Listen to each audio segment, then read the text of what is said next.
கடகராசி அன்பர்களே, குரு பெயர்ச்சி பலன்கள்.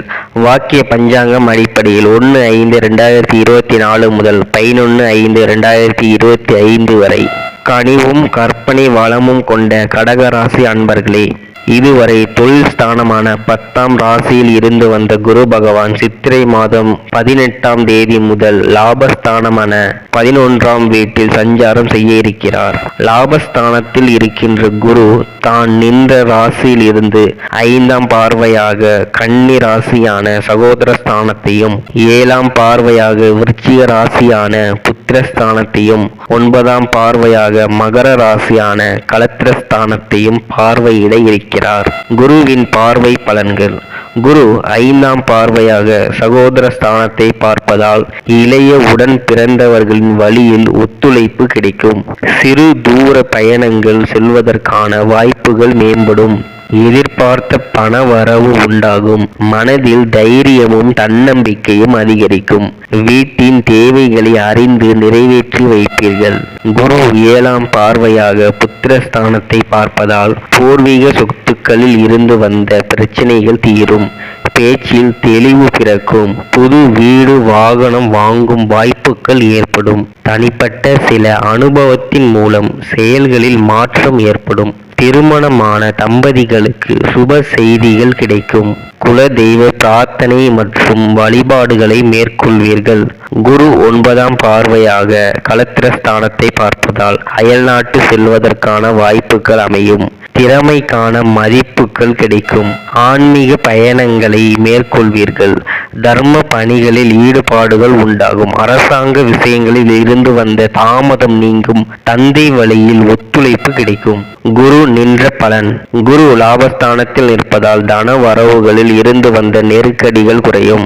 உடன் பிறந்தவர்களின் வழியில் ஒத்துழைப்பு ஏற்படும். வெளி வட்டாரத்தில் செல்வாக்கும் மதிப்பும் உயரும். குழந்தைகளின் எண்ணங்களை நிறைவேற்றி வைப்பீர்கள். மனத அளவில் புதிய நம்பிக்கையும் தைரியமும் உண்டாகும். எதிர்பாராத சில அதிர்ஷ்டகரமான வாய்ப்புகள் கிடைக்கும். குரு பகவானின் நட்சத்திர பாத சஞ்சார பலன்கள். குரு 1/5/2024 முதல் 11/6/2024 வரை கிருத்திகை நட்சத்திரத்தில் சஞ்சரிப்பதால் தன வரவுகளில் இருந்து வந்த தாமதங்கள் விலகும். குடும்பத்தில் வேறுபாடுகள் ஏற்பட்டாலும் ஒற்றுமை குறையாது.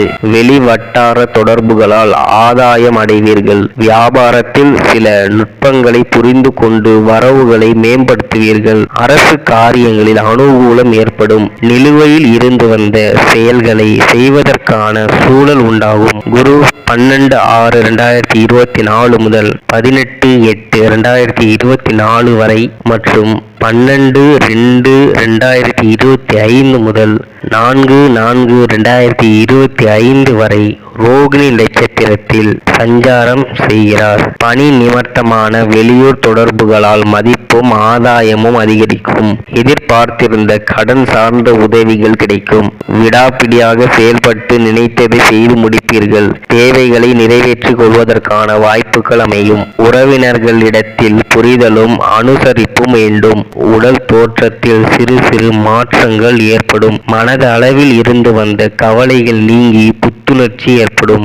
குரு 19/8/2024 முதல் 14/10/2024 வரை மற்றும் 5/4/2025 முதல் 10/5/2025 வரை மிருகசீரிஷ நட்சத்திரத்தில் சஞ்சரிப்பதால் குழந்தைகளின் வழியில் மகிழ்ச்சியான சூழல் உண்டாகும். கடன் சார்ந்த பிரச்சனைகளை குறைப்பதற்கான சூழல் அமையும். வழக்கு தொடர்பான விஷயங்களில் திடீர் திருப்பங்கள் ஏற்படும். உயர்நிலை கல்வியில் நல்ல மதிப்பெண்களை பெறுவீர்கள்.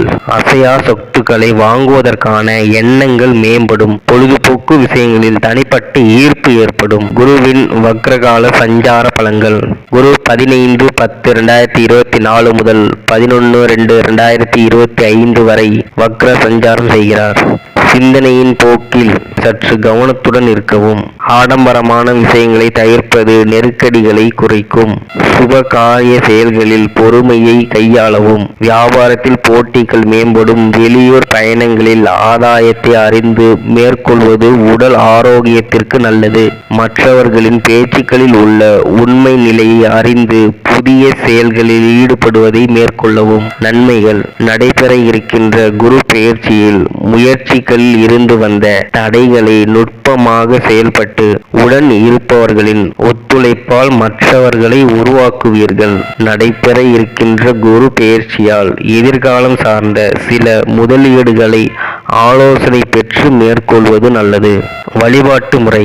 செவ்வாய்க்கிழமை தோறும் நல்லெண்ணெய் தீபம் ஏற்றி மாரி அம்மனை வழிபாடு செய்து வர நினைத்த காரியம் கைகூடி வரும். கடக ராசி அன்பர்களே, இந்த குரு பெயர்ச்சியில் 100க்கு 70 மதிப்பெண்களை பெற்று இருந்தாலும் தீயாக வேலை செய்து மறைமுகமான தடைகளை வெற்றி கொள்ளலாம். இந்த பதிவு உங்களுக்கு பிடித்திருக்கும் என்று நம்புகிறேன். மறக்காமல் சப்ஸ்கிரைப் செய்து ஆதரவு தாருங்கள். நன்றி.